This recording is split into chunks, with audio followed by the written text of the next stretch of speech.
What's up, guys? Welcome back to another replay review. This one is going to be a matchup of myself as the deli versus my opponent over here on the west side, Mark 477 as the HRE. So this is my third placement match of the season. I've been out of the game for a little while, but I keep reading and seeing that HRE is now S tier. I always thought they were pretty good regardless. They're always a tough matchup for Delhi.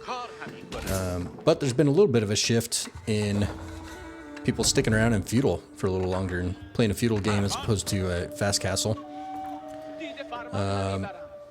Opening, it's kind of my standard opening here. I've got it on fills per resource so you can see.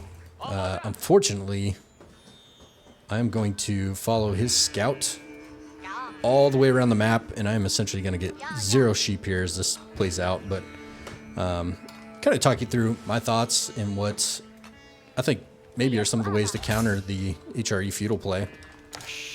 So if you think about win conditions and civ advantages, sorry, I got my cat here. Here, buddy, come over here. With the HRE, in the past, a lot of times you see them play a faster castle rush, really because of the bonuses that they get, or the civ advantage that they get from that. If they age up with the Aachen, you get a huge boost to your economy, especially if you can hit the gold and food with that, where in this case, he's going to have a truckload of sheep that he can drop under here. So they'll go fast castle just because they can get there so quickly with the boosted economy. And then when they go castle, they get the big power spike of either A, they go Burgrave, and they can hit that really fast men-at-arms timing and pump out men-at-arms. Or more commonly, you'll see the Regnants, right, where they can have a couple of scholars out on the map and grabbing those as soon as they hit castle age. But really for Feudal, there's nothing that they get as far as a spike when they hit Feudal. I think the longer it plays out, they get an advantage with the Aachen and a boost to their economy as they get more villagers out. And now they get free marching drill upgrade, right? So they get the movement speed upgrade on their infantry, so archers, spearmen, men-at-arms. So that is very helpful, especially in Dark Age, right? But in Feudal, they get the movement speed, so that helps a bit. Having men-at-arms obviously helps. You see me just striking out all around the map with my scout here. But really, as far as production or a timing push, they don't get anything that really gives them any kind of boost. You know, they don't have an age-up building that doubles as production like an English or French. They don't get any kind of faster production or double production from their military buildings like Delhi or like the Mongols with their Uvu. Somebody like Abbasids or Ayyubids, if they age up with military wing, they can get units out very, very quickly, right? So HRE doesn't really get any of those benefits. So what I'm rolling with here is a fast castle. I'm actually aging up with 1 villager. So I started with 10 on food, 2 on gold. I then rallied 2 to wood. And these 2 on wood will be enough to get my another house down. I'll be able to get my lumber camp and then 1 more house to get to 40 pop. And then I'll be able to move them over to food so that we can try to hit that castle timing as quick as possible. And I'll age up with a bunch of villagers. And then once I age up, my idea is to take as much wood as I can in a hurry so I can get production buildings down and try to fight off whatever kind of pressure I'm going to get, right? So I'm still on his side.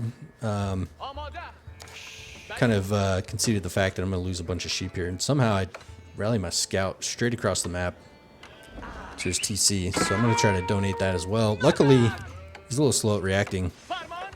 And I'm going to get out of there just in time. So he's edging up with 3. Not a super fast age up for him either. You know, kind of looking at this. If he's going to try to bring some pressure in Feudal, maybe a good idea to try to rush that a little bit. He's got enough for production buildings. He hasn't dropped anything just yet. He's on the way out there now. You can see, we still got our 2 on wood. Ended up rallying until I had 5 on gold. Then I had a few more to wood, or to food. I'll put a 6th villager on gold here. So I'll leave it with 6. Got the mosque. I've got the one scholar that comes by default, right? Given my technologies, these aren't really gonna make too much of a difference for me yet. The HP actually helps a little bit. That may come into play a little later here. So really I just need to gather enough wood so I can drop another house. Take a look at his side. So he's got a couple production buildings out. No units out on the field just yet. He's going to upgrade the spearmen first. Interesting. So again, with HRE not really having any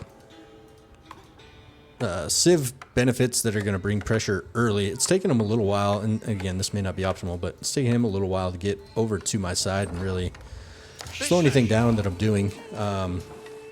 As I mentioned, other than the 2 sheep that were by my base at spawn, I started here with 7 sheep, and that is it, and I'm bringing nothing home, so that's a little painful, especially when trying to go fast castle here.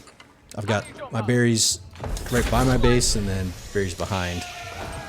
So we did age up. I'm going to queue up 2 scholars, just 2. We're going to leave this as is, and we're just going to try to get the castle as quick as we can. So I've already gotten the wood I need. I pulled the woodvilles, and they're on food now. Like I said, don't have a lot of sheep here, but for now, I'm going to move these guys here before I try to transition to these backberries.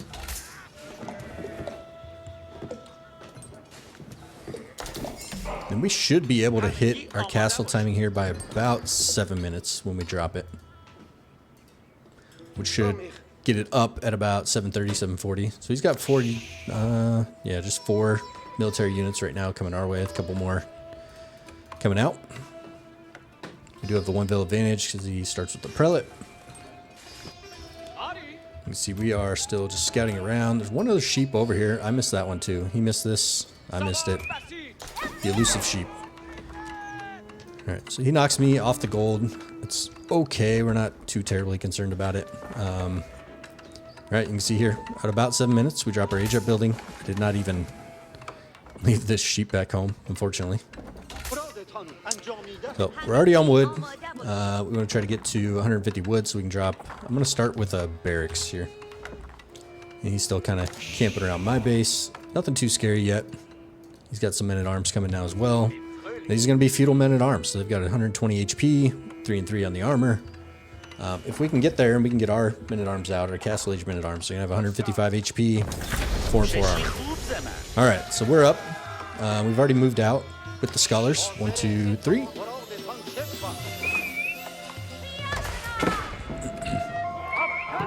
Also, okay, textile's not in just yet. So even so, these units aren't going to do a ton of damage when they attack. Pretty big deal right here. We actually take out 2 spearmen on that attack. And then, not optimal here, but a lot of idle time. I'm not exactly sure what I'm doing. Everybody's standing around. I think I'm trying to get these relics back home. We got 1, 2, 3 on the way. Then we've got men-at-arms and Q. You can see we are going to be in dire straits here on food in a hurry. He's kind of sticking around these deer. He's looking for where I'm going to be next.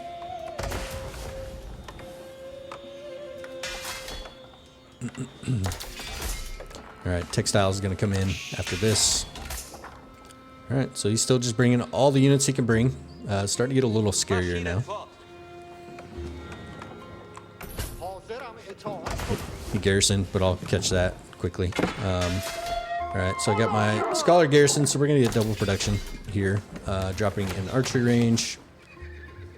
Really, I'll probably be going for crossbows if we can. Alright, he picks up that sheep. Okay, I figured that out. These sheep are about to run out. He does catch this. I was a little slow to react, or I might have been able to maybe catch that conversion, but for now, it takes that one out. So I've got the two relics so far, 3 on gold, and we're out of food. And he's still just got units pumping across to my base, so he's got to go 2 and 2 just to get similar production to what I'm able to do. But he's still got all these sheep. He did drop a farm. Could refresh that lumber camp. But I had to, didn't have to, but I've got my TC idled here. Not ideal. Don't have a whole lot of military units. They can build walls, but I'm going to go ahead and use villagers. Just kind of wall this off and make him at least come around through here if he wants to get to these villas from this side. He did go ahead and get siege engineering, so he's got a ram. And it's starting to get a little scary. Now, admittedly, I did not play this optimally either. I've got a lot of wood. This could be several more production buildings that aren't up here yet. Did finally bring that sheep back. So a couple things here. I've got scholars. He's all melee, so I don't have to worry about archers taking these out. But I want to try to stack up my men-at-arms numbers. I'm struggling for food a little bit here. Now, this would have been a lot cleaner if I had a lot more sheep. Turns out I had none, right? So there's another relic. We've got 3 of the 5, and this one's still kind of hanging out down here. So, hurts a little bit to lose this archery range, but I've got plenty of wood. I don't know why I'm not dropping more here. So we've got resources now for production. I just don't have the buildings to do it. Got build fortresses coming in. Now he's going to move in and try to knock me off that food. So that's going to be trouble. Again, this is all melee. And they're all swinging wet noodles. So we're going to move out here and attack. And I'm going to move out with the scholar with the relic as well. So we're already going to hold up pretty well with this. But this time I get a good timing on that Wololo. We're going to get there. That's huge. I'm actually going to slow it. I'm actually going to stop it there. So even with that, he's still got a little bit of a military numbers lead, even a value lead, because he's got, I think, more of the men-at-arms, maybe a couple of horsemen. Yeah, he's got a few back home. But if you look at positioning here, I'm in a much, much better spot now as far as resources, and I'm dropping a couple more production buildings. We can also move back over to these berries, or I might even have enough here soon to go ahead and move out and protect if I want to move up to these deer. But with the age up advantage, I've already got 3 relics. This 4th one will be pretty easy to go snag. He's got one tucked back here. He's out on the map, moving pretty freely. Still got plenty of gold in the back there. But I'm in a pretty advantageous position, especially if I'm able to get these production buildings up. Where, yeah, I guess I'm an age ahead, and I've got a lot more valuable units. I haven't even dropped a stable to start making knights yet. So I think that is a pretty good representation of, even though I definitely didn't play that clean, I was floating a lot of resources there. I could add a lot more production and not getting those sheep. That does give a decent look, I think, at Fast Castle maybe being a good way to counter the HRE. I suppose if he were to be a little more efficient with his production and getting units across the map, especially men-at-arms, that could be a little more of a headache to deal with. But even in that case, I probably go, make a little more focus on the crossbows. They're not going to do a whole lot with the spearmen and with the horsemen, so I just wanted to opt for men-at-arms. You can kind of see here, he is going to tap out pretty quickly from this. So I just want to stop these guys from trying to take out these vills. And once they're gone, we're going to be in pretty good shape here. Got those spearmen that are going to take out the horsemen pretty quickly. But again, I thought that was a fun one, especially with HRE. I saw recently overtook English as far as usage in 1v1 ranked. So yeah, let me know what you think, if you think that would or wouldn't work at a little higher skill level. This was around Platinum 2. Yeah, and again, some things I definitely could have done better. Some things my opponent could have done better. Or if you have any other ideas or thoughts on how to counter the HRE Feudal push. So feel free to drop a rating on the video or leave comments down below, and we will see you on the next one. Thanks.